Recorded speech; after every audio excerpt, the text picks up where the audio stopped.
Hi, good morning. I'm back again and rolling around. But so today I have Kathy Doughty of Material Obsession. Kathy's from Drummoyne, Australia, and she's going to tour you her booth. Did I butcher that name? She's going to tour you through her booth and talk to you about her newest line. And the newest line is called New Vintage, which I love, which is like jumbo shrimp. But all right, let's go, Kathy. Here we go. Yeah, it's an oxymoron. There's a name for that. Jumbo shrimp. Yes, yes.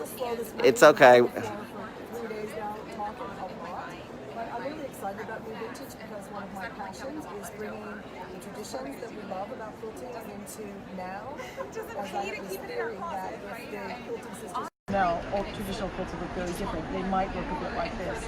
So one of the ways that I demonstrate how I see the line is by making samples for market, and this was one of my first ideas, which was to capture the big scale print.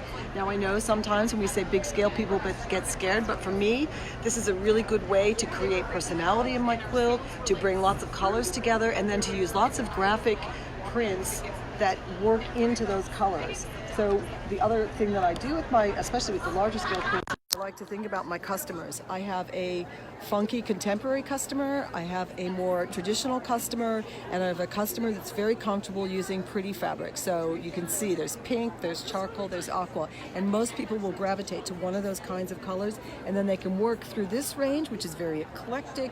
We've got a nice little check. We've got these fantastic plaids, which are very fashion forward at the moment, and then we also have some other here, just move over here. All right, listen, Kathy has a very soft and sweet voice. You need to turn your volume up to the max. Oh, really? You can't hear me? Well, someone said they can't hear you. That's why I'm trying to get close to you. That's the first time in my life someone said I have a soft voice. I think you have a very soft voice. So when thinking about tradition, I went straight to my jewelry box and the jewelry that I inherited from my grandmother, and had the cameos.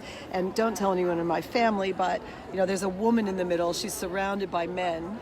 Not necessarily anybody we know, but I like that idea of bringing my family into my quilt, and I really got excited about this graphic border there, which features some of the smaller prints, the little tangled and that passion vine and the mini charm.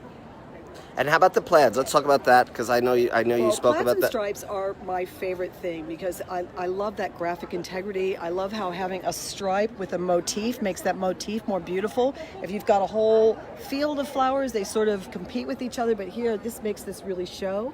And our tendency, our natural inclination with the stripe is to use it, say, in a border like this one. But here, used in a block, it sort of creates a secondary pattern, and we see those lines moving in and out of vision. So you sort of get caught looking at that for a little bit longer. The other great thing about using the plaids and these larger scale prints is the way they fill the space in a traditional quilt. So this one has lots of pieces in the middle, so you can see that your plaids are going to create a little visual interest there. They're mixed in with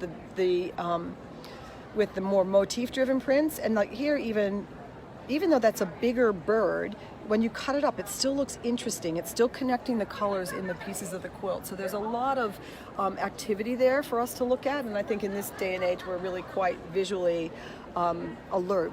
We can take more pattern, but you can see the plaid consolidates the pattern of the quilt. Even though it's an active print, it's a little place to rest because it's a consistent, repeated line in the quilt. And then the birds, they create interest in every single section of that larger border. Do you know when this is shipping in the U.S.? It ships in the U.S. in April. Okay. For spring colors. Tell me, are you doing festival? I am. I'm staying at the festival. Material Obsession is going to have a double booth here, and we've brought tons of stuff from Australia. What is your booth number? It's the same one here, 815. Oh, okay, perfect. We've got lots of, we've got Anna Maria Horner's fabrics, we've got some Kate Fassett fabrics, we've got seeds and stems, we've got lots of Wendy Williams patterns, which is also going to make a lot of people happy over here. So be sure to come to the festival and see us. And yeah, and that's. So I have one other question. So, and I'm maybe putting you on the spot. So, tell me, you're here in America, you're from Australia. What do you see as the differential, or what's going on in Australia that isn't going on here, or vice versa, or anything on that subject you want to cover? That doesn't put me on the spot at all. It's one of the things that I'm really passionate about talking about because I'm American, but I've been living in Australia for the last 30 years with my family. And I noticed that there's a difference between how Australians work with fabric than Americans, and I think a lot of it is that we're a little bit further away from everything that opens in shops. Like over here, you have access to everything, so we have to be more resourceful.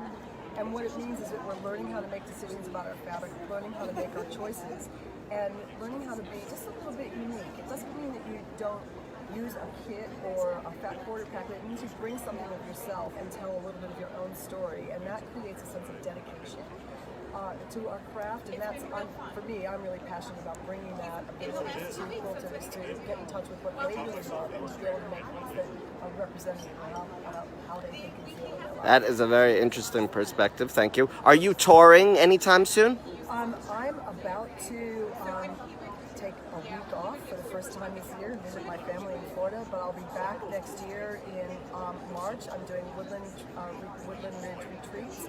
I'm doing empty schools and then heading up to the Seattle area, and then I'll be back in July at Craft South with Anna Maria Horner, my good friend at Free Spirit, and then heading to the East Coast for more workshops. Oh, and Sarah's in Kansas City, and maybe a few other ones.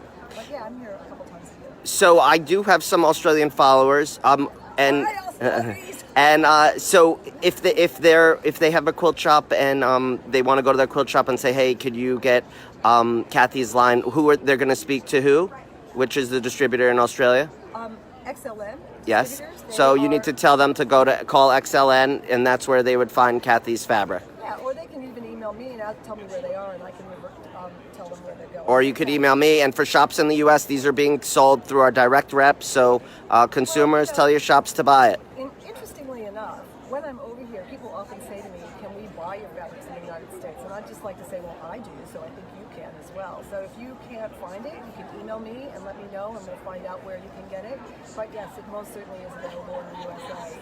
Awesome. Kathy, thank you so much for your time. It's great to have you here. It's always great to see you. And hope festival goes great for you. Great. Thanks a lot. Peace out.